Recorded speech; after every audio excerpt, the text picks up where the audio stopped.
All right, let's move on to the next one here. There's a great clip coming up. I know you got a lot of thoughts on Bitcoin. Yeah. Can you give us your, let's say your latest view and your criticisms on the asset? Well, I think the most important thing to understand is that Bitcoin has marketed itself as multiple different things to try to appeal to investors at various points in time. The initial implementation under the Satoshi white paper was a peer-to-peer payment system. The idea being that our payment systems, the rails of the payment systems, ultimately depend on the banking system. And so by moving to a distributed ledger and a peer-to-peer system, we'd be able to get banks out of the system, right? That's been a total failure.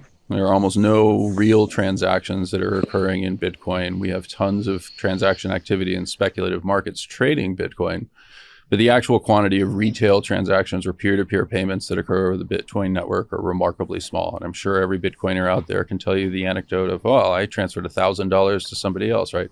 It's an immaterial component of its utilization. The second component is you have to understand that Bitcoin was born out of a philosophy coming from the global financial crisis, the crisis that was created by banks, by the overextension of credit. The banking system ultimately depends on credit. We talk about the expansion of the money supply, that money printing is occurring, et cetera. There's two types of money printing. There's money printing that comes from the government, in which they largely are trying to smooth over mistakes that have been made, right? We make a mistake around COVID. We need a whole bunch of money to pay people so that they don't starve to death when we shut down the economy. We make a mistake when we decide that the housing market is extraordinarily robust and can accommodate any amount of credit that has been extended. As that credit defaults, it ultimately shrinks the collateral that's available, destroys wealth that people believe that they have. They shrink their spending in response to it. That means other business models now start to fail. And the government basically creates a do-over by printing money. The more frequent type of printing money is the extension of credit. You go to the bank and you say, hey, I'd like a loan for $1,000. They give you $1,000. They didn't actually take the money out of somebody else's account. They simply created a new account for you called your checking account that has $1,000 in it because you've been approved for this loan. That expansion is it's totally normal and it has a credit function associated with it. But Bitcoin destroys the ability to do that because it was intentionally designed to skip the banking system. And so it is effectively just a monetary system where what you're really seeing as Bitcoin is effectively the tokens that are paid to the accounting firms that keep the blockchain in order. That's really every Bitcoin that's out there is basically a payment to Deloitte and Touche, right? We're going to continue to do the accounting for this. In exchange for that, you're going to give us a shrinking share of new coins. Because you can't extend credit in that framework, right? No new money can be created. There is no capacity for mistake forgiveness in that type of framework. It ultimately becomes very limiting. Interest rates and credit spreads are just too high for a real economy framework. And that's by and large what we've seen. It hasn't emerged as a payment system. It hasn't emerged in any meaningful economic context, despite the fact that the asset has appreciated dramatically. The other issue is because we have a finite quantity of it, ultimately, that means everybody who is born after the Bitcoin have been released finds themselves in deficit in a manner that you would basically be a serf living off land in the 14th century that didn't belong to you, and there was no other land that would ever become available to you because you actually couldn't acquire it. It creates a deeply unequal society. This is something that I recognized very early on. And to be clear, I was an early adopter of Bitcoin because I thought it was actually a really interesting idea. What happens if we decide that we have private money? The problem is if you run through the simulation, Bitcoin, because there is a finite quantity of tokens, means that it basically plays like a monopoly game, right? There is no entity that can accommodate unlimited growth. You can't add additional players as the game is being played in Monopoly because they're just going to lose very quickly. They don't have any of the properties. They don't have any of the money, right? And so they're going to be losers in that system over and over again. How does every game of Monopoly end? Someone wins. With a single winner. And that's exactly what we've seen within Bitcoin. We've seen increased concentration of Bitcoin in absolute defiance of what the Bitcoiners all argue, that it was divisible and that everybody would end up getting it, et cetera.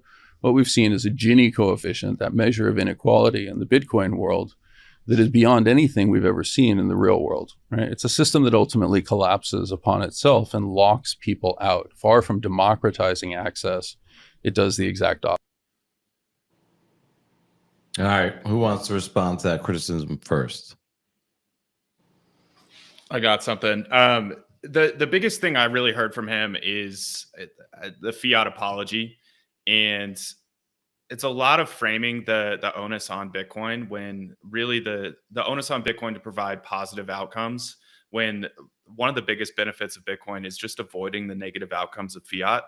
And that's realistically enough for a lot of people to get the huge benefits. And the ability to paper over and make mistakes constantly just decreases the danger of those mistakes and increases the frequency. So a lot of just not realizing the downside of fiat, because he is in a position where he doesn't really experience the downside of it, and minimizing the issues with it. Paul? I couldn't hear the whole clip. I only caught the comment of the Gini coefficient at the end, and so my only pushback there is that this distribution has, over the last year, has been massive and persistent, and that distribution has been consistently bought.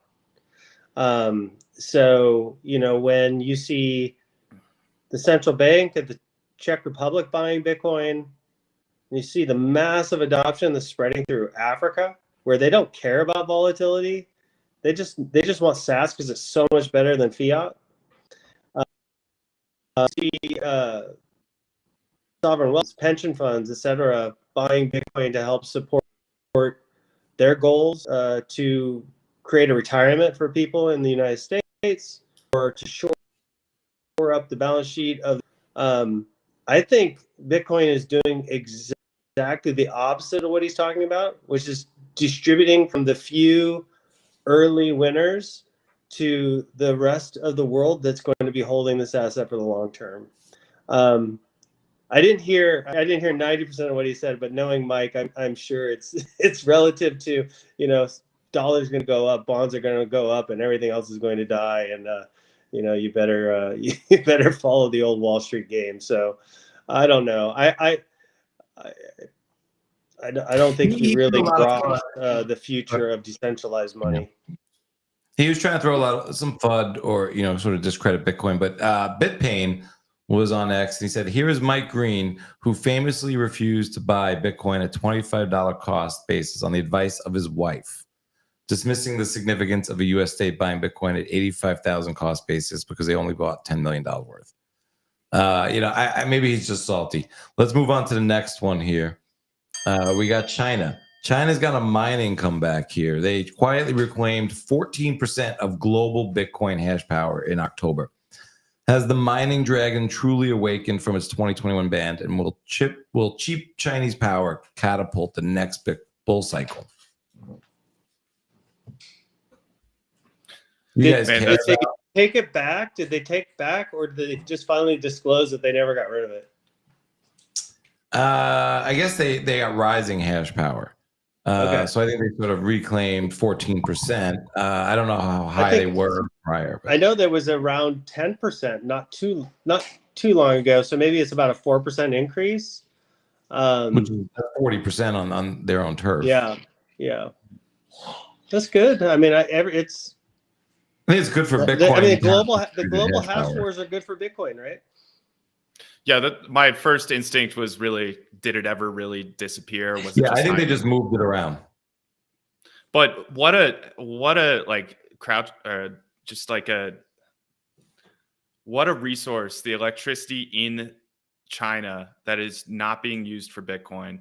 That is a sleeping dragon to awake, and our enemies are going to get Bitcoin, and I don't necessarily want China to get a ton of Bitcoin, but I think that Bitcoin ends up getting into every society, every person, and potentially awakening the desires for freedom. Who knows if that ever gets to Chinese people, but I don't want to say the more Bitcoin miner, but to that, the more Bitcoin everywhere, and there's so much power being developed in China. It's gonna be interesting when they're dam power, but when nuclear power gets focused on Bitcoin mining. All right, let's jump to the next one here.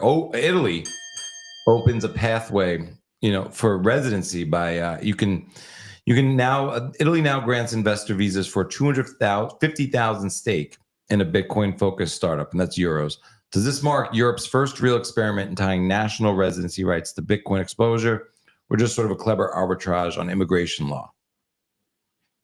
To me, it just seems like it's a new twist on an old visa program that they've had. Maybe they attract some people that want to get exposure to Bitcoin and have access to Italy and the EU at large. But I mean, as an American, I don't know how attractive this would be, because you're going to be taxed on your global income anyways. Maybe it makes a lot more sense from people from other countries. I don't know. It seemed, I mean, it's great. Don't get me wrong. I mean, the more investment, or the more reasons to invest in Bitcoin, the better. But didn't seem to be like a game changer from where I'm coming from. All right. Yeah. Ben, you want to jump in here? It seems like a nothing burger on the specifics there, but I imagine that there is going to be this arm race to attract Bitcoiners, and Italy's got some pretty nice spots to be, and they need to differentiate themselves from the rest of Europe, given the regulatory framework in Europe. So that kind of hurts them as of now, but I imagine that we're going to see the dissenting European states trying to attract Bitcoiners, trying to attract Bitcoin wealth, despite the overarching Europe in that field. Yeah, I hear you. All right, we'll keep an eye They're on just that. they're gonna have to throw some better offers out there. Yeah, well, that's what I'm looking forward to, the competition. Let's see it hopefully increases. Let's get to the next one. I want to see the Sailor clip here.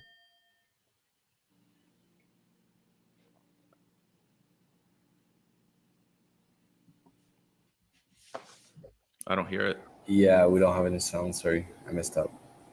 All right. Well, Sailor is floating the idea of digital credit as the new fixed income. What do you think, Paul? Do you think this is going to stick, especially with all the sort of trouble they're having now with the MCSI? Yeah, let's talk in 6 months. Let's see if it sticks. I mean, look at them. You look at them. Oh, sorry, Ben. Go ahead. Just need to restore some reputation to that, because ever since they launched all those, it's been pretty down. So they need to show that they can recover in that regard before anyone starts taking that seriously.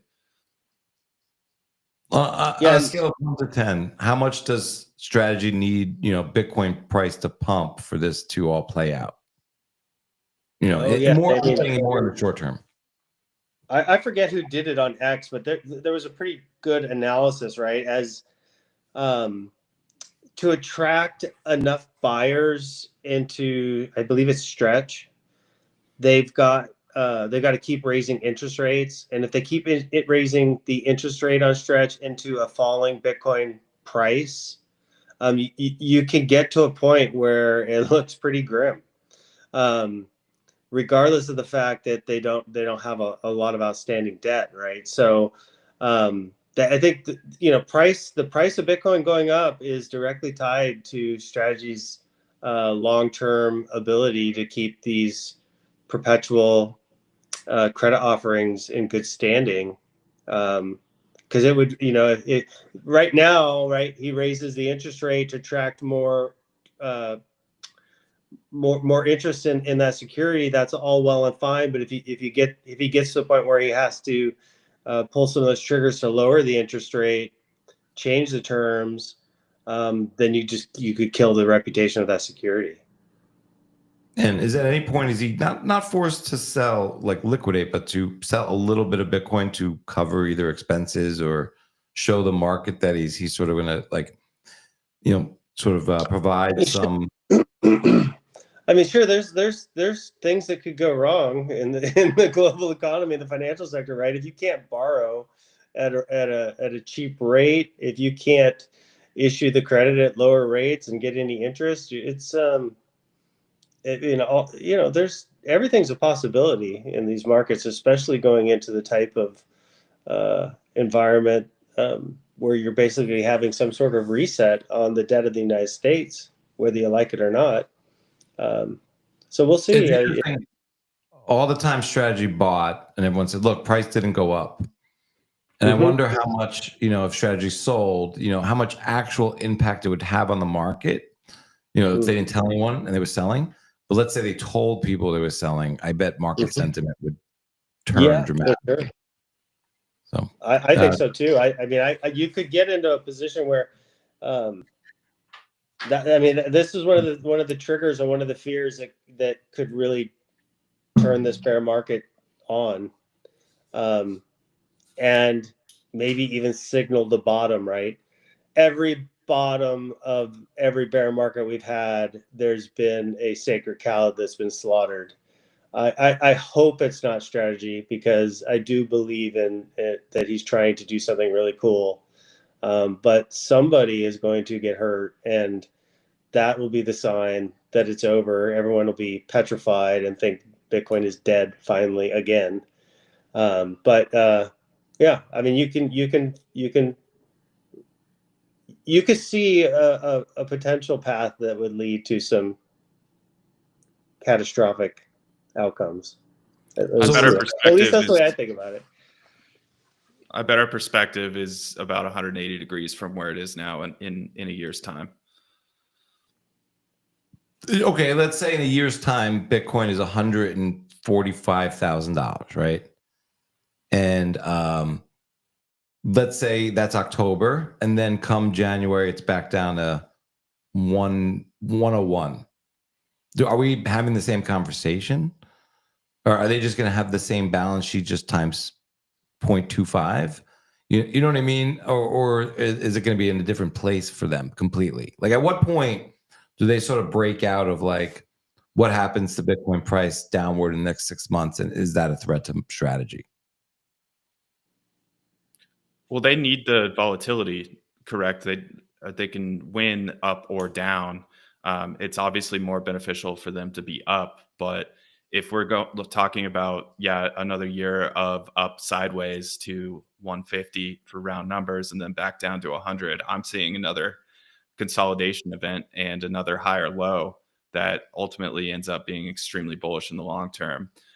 If that happens in the backdrop of the amount of money printing that I expect over 2026, that concerning, and I would, expect gold to be some insane bull run, stealing all that capital. But the scenario you lined out is not. It's painful because we hope for more, we expect more, and this past year has been a bit frustrating. But it's ultimately a pretty damn bullish setup. Yeah, I mean, it couldn't be more bullish, this setup. All right, let's move on to the next one. So a little bit of a continuation of the thread. So I don't know if you guys just want to bury this, move on, but the MicroStrategy bear rumor is continuing the thread. Did JP Morgan actually short MSTR to shake out Bitcoin supporters, or was that viral tweet all hat and no cattle? Is MSTR being targeted by bad actors spreading FUD? I don't know if it's bad actors. I think there's a bigger question for all these treasury companies, which is, are they just closed-end funds? Right. If your entire business, or the vast majority of your business, in MSCI's case, right, it's more than 50% of your business is based on just holding Bitcoin and relying on multiples on your MNAV to be able to sell shares, to be able to buy more Bitcoin, that accretive dilution. If that's your business model, then I think you're going to see these treasury companies just compress to one MNAV. And then you have to figure out, how do you run this business model if your MNAV's one all the time? Right. Or the volatility above and below one is tiny, right? Yeah. And then what's your true value? Now, I think Saylor's got some really interesting stuff going on with all of his credit offerings. And I think those credit offerings are really, really cool and brilliant. I just don't. We'll just have to see how the market takes it, right? And I think the market needs to see that these credit facilities are going to be there. These securities are going to be there through thick and thin. And if he makes it through a bear market cycle, then I think they'll come piling right into it. All right, let's see. All right, let's go to the last topic here on El Salvador. All right, IMF versus Bitcoin. The IMF warns El Salvador over its Bitcoin laws, but Bukele keeps buying dips, apparently. Is this friction highlighting a currency sovereignty battle or just normalizing crypto in the face of fiat instability?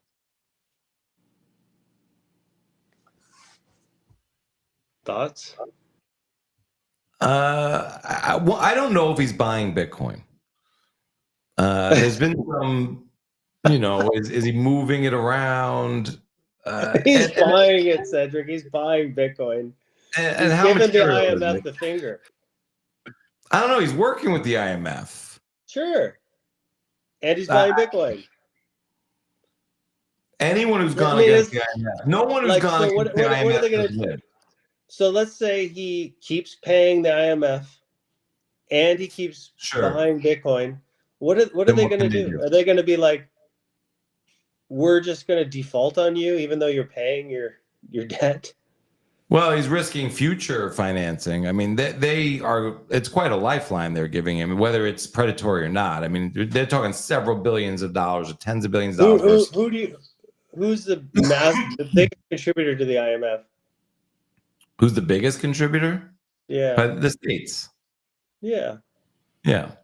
So yeah. I mean, you would think who are the biggest participants in El you would Salvador? think he's protected by the state. He's said, Tether's headquartered there. I mean, it seems like a closed loop there. It's all good. El Salvador's gonna be just fine. Good. I saw they had a big dinner down there with Giacomo Zuccomo. He handed Bukele a bottle of rum called. He gifted him a bottle of rum called Dictator. Yes. I mean, he's running the MAGA playbook to see if Trump can run for a third term. I mean, they're and you think he's truly independent?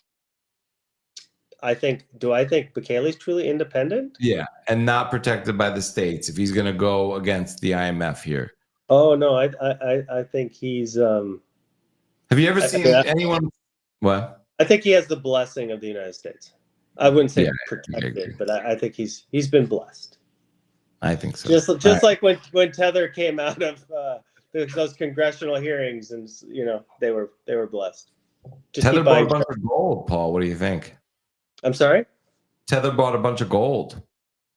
Well, they've had gold for some time. Yeah. Yeah, I'll read you gold, Bitcoin, treasuries. But that graph that came out that was gold. Exactly that. Yeah, Tether bought more gold last quarter than every central bank. What the fuck is up with that? Somebody might have told them, "Hey, buy some gold." That's what you have to do. Mm-hmm. All right, I got another one. Rohan Harani says, I mean, what did people expect? You don't just walk into the $150 trillion fixed income cartel and sustainably offer 8 to 12% yields without making some enemies. JP Morgan is just the first domino. Those who've spent decades selling investors a safe 2 to 4% yield are not going to sit quietly while one firm shows up with a structure that can plausibly deliver 3 to 5x that. For years, anyone offering 10% was usually a DeFi casino, a fund about to blow up, or some risky scheme that TradFi knew wouldn't survive for long. So they were shrugged off as not a threat. But strategy is different. It's simple and it's terrifying for traditional credit issuers. Because here's the uncomfortable truth. No institution can sustainably match 8 to 12% without touching Bitcoin. And most of them are starting way behind the 8 ball. So if they can't compete fairly, some are going to try competing unfairly. That's just how insurance systems behave. Strategy had a massive head start because everyone else mocked them or assumed they'd blow up. And there's still a ton of turbulence ahead, but the direction of travel is obvious. Bitcoin-centered digital credit will punch a giant hole straight through the fixed income market. Not overnight, but step by step in a way the old system can't keep up with. Interesting take. No, that's very well said. Yeah, I mean, it's curious that just after listening to Jack's Monday night show, a lot about offering those same products, like cash, interest on your cash, and since that just basically goes into allowing more Bitcoin loans, they can pay 6, 7, 8% interest on that, and it's curious that the two things that are being attacked during this bear market are the two things that are directly going after these big entrenched systems. Yeah, you challenge treasuries, you're going to have a challenge in front of you. Well, they're trying to become buyers of treasuries, though, right? I mean, I don't think you can offer interest on sort of the stable coins unless you offer. I guess it's technically Bitcoin backed. This is going to be interesting how this rolls out, but I think you have to sort of have the treasuries to offer the interest. Yeah, but I thought we were talking about interest on the credit Bitcoin that Sailor's creating. Right. That's well, what I mean, which if they are fighting him, I mean, how good of a fight do you think they could put up? If you know what I mean on that? Pretty good. they got a big. Well, I mean, can they just delay for a year or two, or like, can they really set it back 5-10 years? You know, and would it be in their best interest to try and do, you know, to sort of derail stable coins and crypto and all that, or can they set strategy back? Yeah, I don't know that they're interested in derailing stable coins. Sure, but can they? But I think if you derail Bitcoin, I think you sort of push back the rollout, I think, of stablecoins and crypto. And I think it's very related to Bitcoin prices going up really helps the momentum of rolling those other things out. I just think that I think the point of that tweet was that, look, if the entire mission of the big banks that own the central bank are to have as much liquidity as possible in the treasury market, because they are forced buyers of the treasury market, right? And anything that threatens that makes their life miserable and weakens their business model, right? So if Sailor is successful at this, and then it starts being copied in every major jurisdiction, every major financial market around the world, that dethrones the treasury market much more quickly. So instead of a controlled demolition that they can steer the Titanic through, they're going to have rough seas and chaos.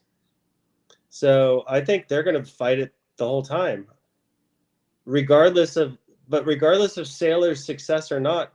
Bitcoin is going to keep doing it's what Bitcoin does. We got to this point, without institutions, and we will continue. So Bitcoin is designed to go up forever. The supply is going to be constantly shrinking. New buyers are emerging globally all the time, and the best that JP Morgan can do, or any financial institution could do, is delay the inevitable. All right, Bitcoin for sure. But with MSTR, it seems like they smell the blood in the water. And if there was one chance to like take them out or derail what they're doing, now is it.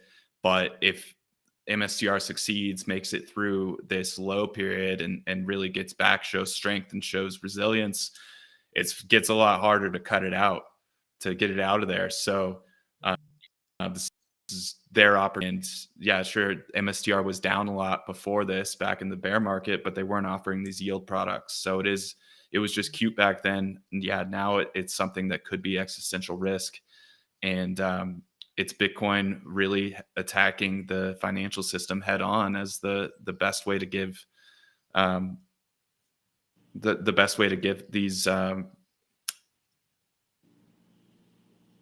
dividend markets. I'm blanking on the word. We were just talking about it. But the players in this are interesting because like Lutnick, Cantor Fitzgerald has a huge position, I think, in MicroStrategy, don't they? Yeah, I'm not sure. It wouldn't surprise me. So you've heard Bitcoin is the new gold rush by now. As world leaders on all sides have endorsed it as the future of money, and now you're looking to get started, we'll show you how. It's actually easier than you think. First, go to your nearest Byte Federal ATM and turn your cash to coin. Byte Federal has over 1,200 locations around the country with the highest daily limits. Go to our website, bytefederal.com, to find the nearest ATM to you. Log in to any wallet, then create an account, deposit your US cash, and instantly convert it to Bitcoin. That's it. We are the only US manufacturer and operator in the Bitcoin ATM industry, and our US-based live customer service is second to none. Go on, give it a whirl, and don't get left behind. Click the link below.